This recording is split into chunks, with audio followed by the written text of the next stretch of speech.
Good morning, everyone, and welcome to Crochet Therapy. My name is Barbara, and I'm your host for Morning Coffee and Crochet. And by all the sounds of the cars going by, it sounds like people are getting back to work, which is nice. It's really nice. Today is one of my work from home days, so I came out extra early before work to just sit and have my coffee and to chit-chat with you a little bit. The post office down the street is getting a shipment, so they're making a little noise, so that's what that is. Good stuff. I love my coffee. There were a couple things that I wanted to share with you this morning. When I first started crocheting last year, 2019, I say first started crocheting because I've been crocheting for over 40 years. But when I, as a part of my therapy, I was really working on getting more out and doing things and just becoming a little more active. My depression and anxiety had kind of put me on the couch for a little bit.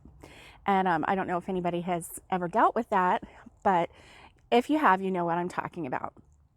Well, my good friend Betty came to visit me March of 2019. And so she lives up north and I'm in Florida. So it was a big deal for her to come visit me, and I was so excited.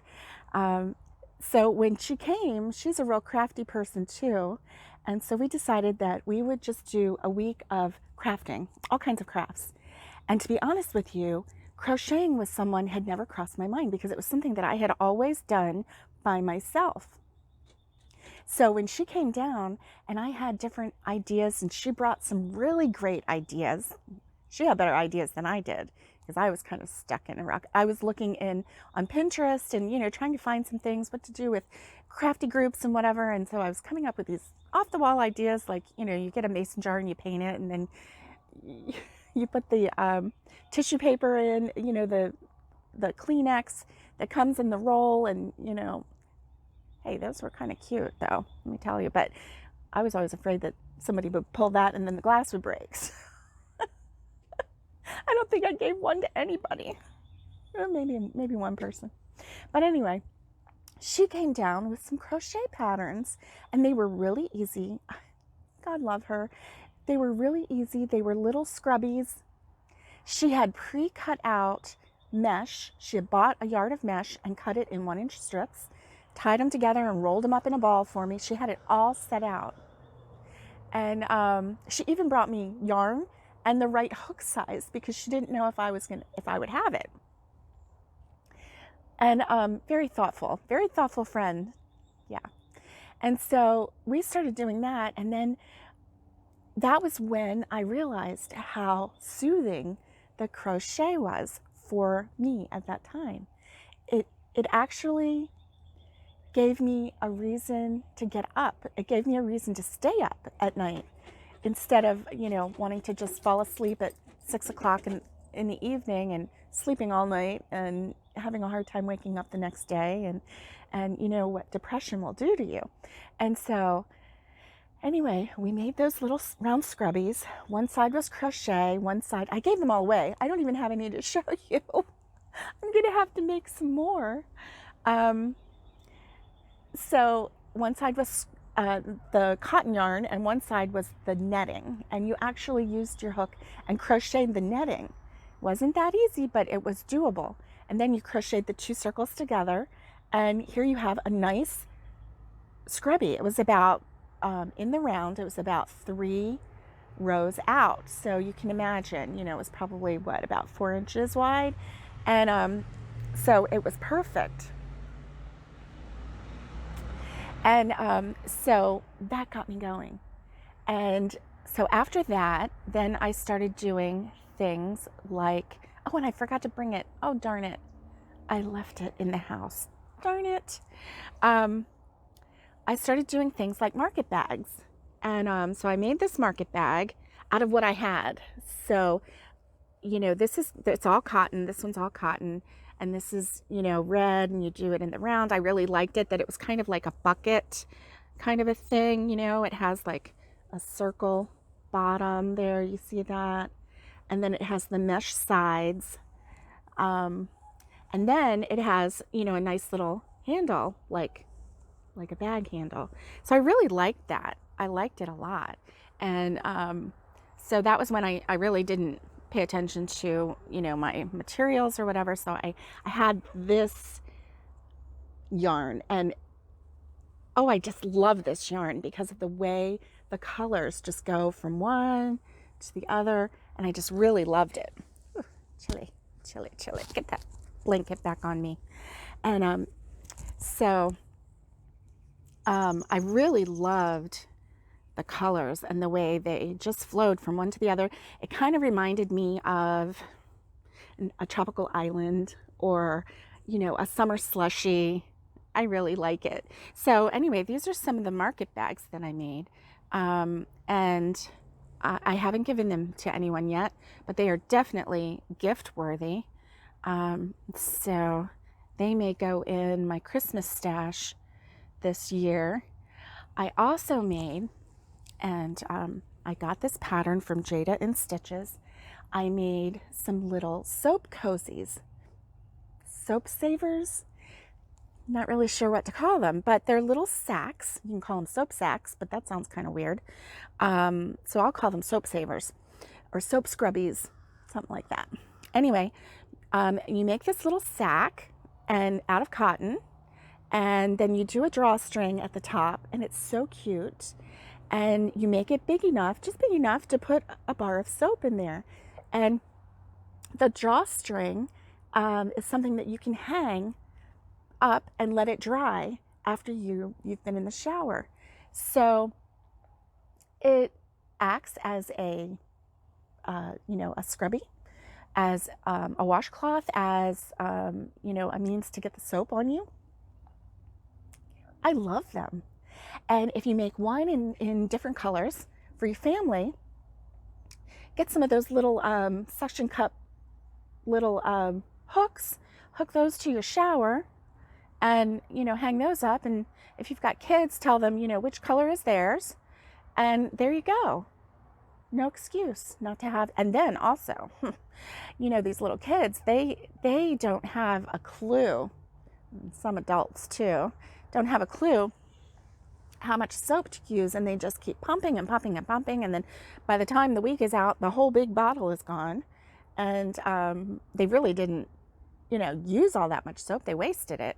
So this way, their bar of soap is in the soap saver. I'm gonna have to show you a picture of it at the end of this video. But anyway, those worked up really quick and really easy, and I like to keep some on hand with some bars of soap still in the box, and you just take a little ribbon and you tie it together, and here's a gift. And, you know, you get some Dial or Caress or Ivory, or, you know, whatever, Zest, whatever your favorite soap is, or whatever you think the other person would like. How about some, you know, artesian soaps? How about some homemade soaps? You know, we can do that. We can make homemade soap. There's plenty of YouTube instructions on the internet. So I actually have all this stuff to make a soap. I just haven't taken the time to do it. I used to make homemade soap, and it was so much fun.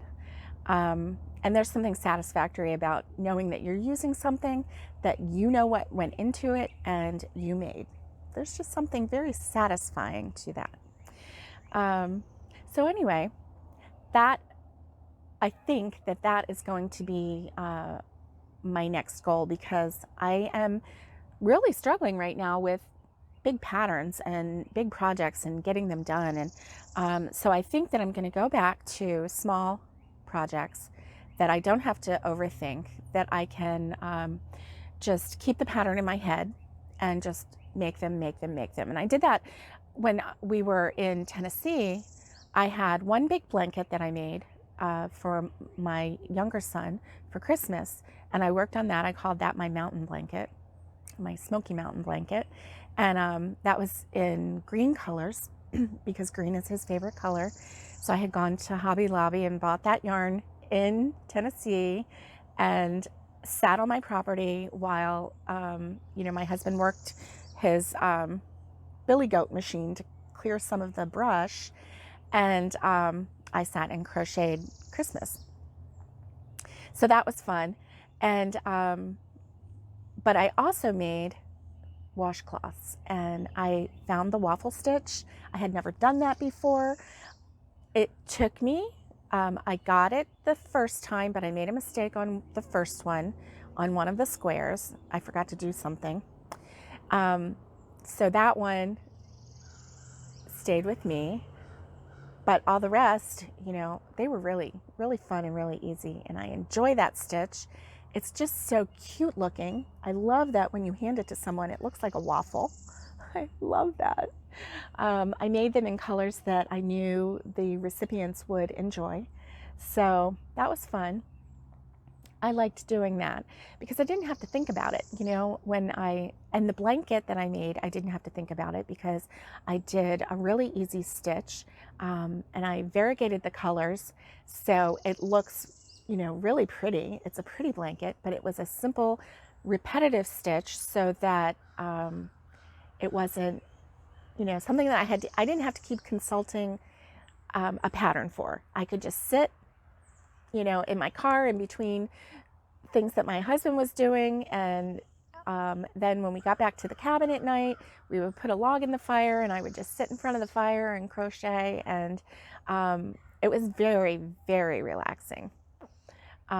So what I like about the washcloths is that you can just take a little roll of yarn, of cotton yarn, a little 3.5 ounce ball of cotton yarn and a hook, stick it in your purse.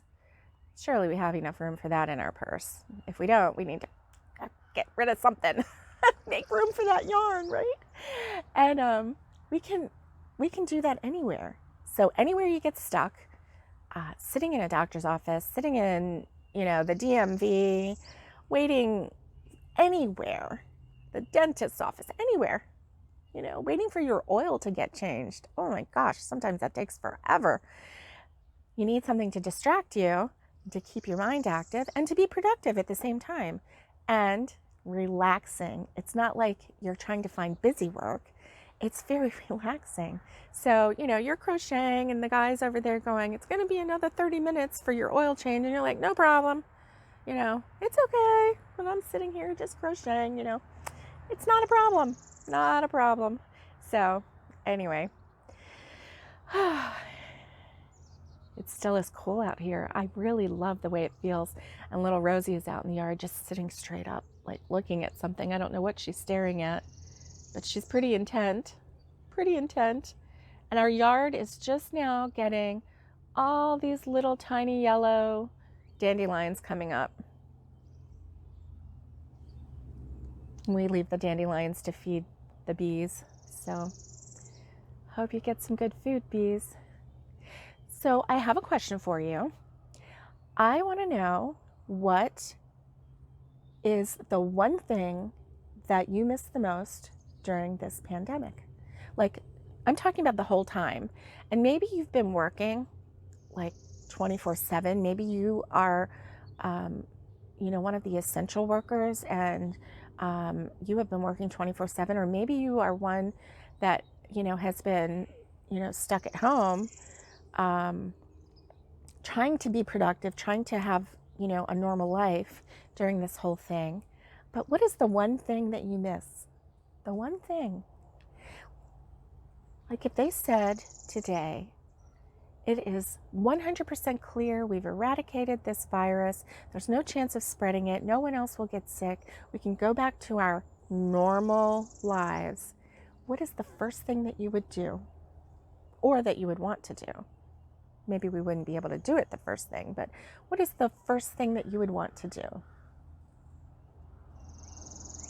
I think for me, it would be getting together with my family. It would be getting together with, my kids, my mom and dad, my grandchildren, just gathering them all up, giving them big hugs and kisses, sloppy wet kisses, and playing in the yard with them, and just, enjoying family time.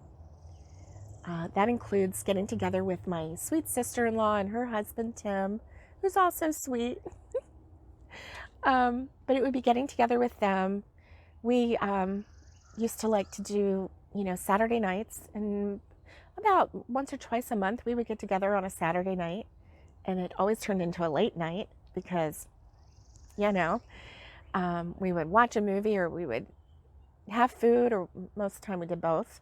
Tanya and I would get our bags of crochet out, our Mary Poppin bags that just kept coming with the yarn, and the projects, and we would share, look what I'm doing, oh, look what I'm doing.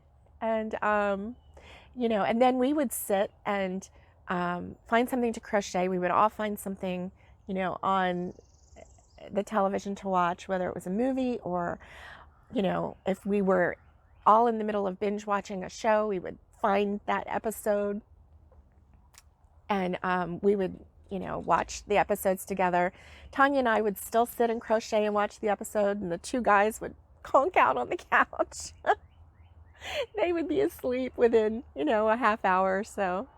But I miss those times. I do. I miss the time with people.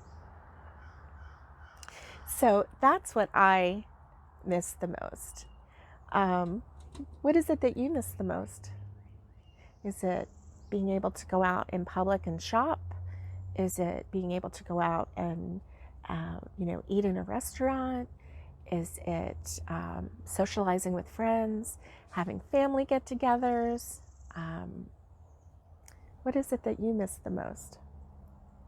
And then my next question is, what is the one thing that you've learned from this that you realize maybe is not necessary for our normal lives? That I saw a meme, or it wasn't really a meme because it wasn't like funny meme. It was just one of those sayings that you see, and it was talking about that when we go back to normal, let's not go back to the old normal. Let's go back to a new normal, where we leave behind the things that weren't working, that we've kind of gotten out of the habit of, and, continue with the things that are working, whatever it is that you're doing that's working, and then add back the things that were working well to have a fuller life. And for me, I think it's that simplicity of our daily lives right now that I really appreciate. It's almost like this has given me permission to slow down, to be quiet, to relax, to appreciate the people who are in my home more, and just to spend time with whoever is in front of you, whoever is with you. For me, it's my husband, and so I've gained a new appreciation for him. I've always loved him, I've always appreciated him, but having this time alone, it's just been the two of us for a little bit, and it's been nice. It's been really nice. So I appreciate that. The other thing that I appreciate more is video chatting over texting or messaging, instant messaging. Instant messaging has its place for quick information, but it really does lack the personal touch for me. But having video chats, with my grandchildren, with my children, my mom and dad aren't able to do that. It's been really good. It's been really good. I missed seeing my mom on Mother's Day, but my sweet husband went out to the farmer's market and got her a plant and a big watermelon. I knew she would love that, and some tomatoes, two things she really loves. And so we dropped it off on her door, and then I called her, and so we talked for a long time, and so, you know, that was nice. It's still caring for people, even though you can't be face to face with them. It's still reaching out and touching them by the phone, with video chat or however. Anyway, I really liked that. I really enjoyed doing that for my mom. Yeah. So my mom is going to turn 80 in a couple weeks, and so that's a big deal. And so I'm really excited about that. My daughter-in-law has come up with a plan, and my son has come up with a plan, and they're working it to do something really special for my mom, and something that will help her, because, you know, we can't have a big party for her, and she and my dad need to stay isolated for health reasons right now, for their health. And so, you know, we can't have a whole lot of people over and everything. You don't know what someone might bring in. So just for their safety, I'm feeling very protective over them right now. And so anyway, she has something special planned, and I'm really excited about it. And I'll tell you about it when it gets a little closer, but I don't want to spoil the surprise. Not that anybody would tell her, because I don't even know if she watches this. Mom, do you watch my channel? I don't know.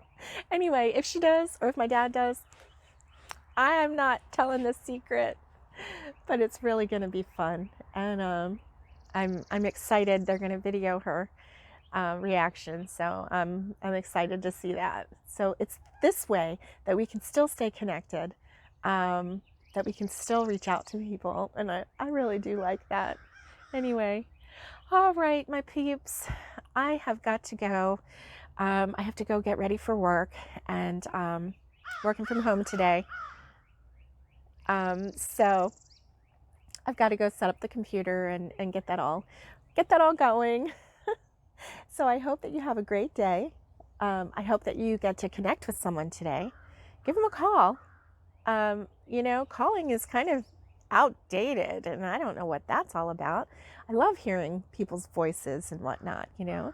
Texting and messaging can be so impersonal, and it is nice to get a little message. I'm thinking about you today. But it's even nicer to hear someone's voice say, you know, I'm thinking about you today, and I really love you, and I miss you, and I wish that we could get together, and I just wanted you to know that I'm thinking about you. And hearing that voice and the sincerity and the love come through, because you can hear that, you know. People can hear a smile through the phone. That's special too. And take it one step higher and do the video thing, if you can. You know, some people are not tech savvy and able to do that, but that's okay. That's okay. Give them a call. So anyway, have a great day. Stay safe. Be kind to yourself and to others. And get hooking.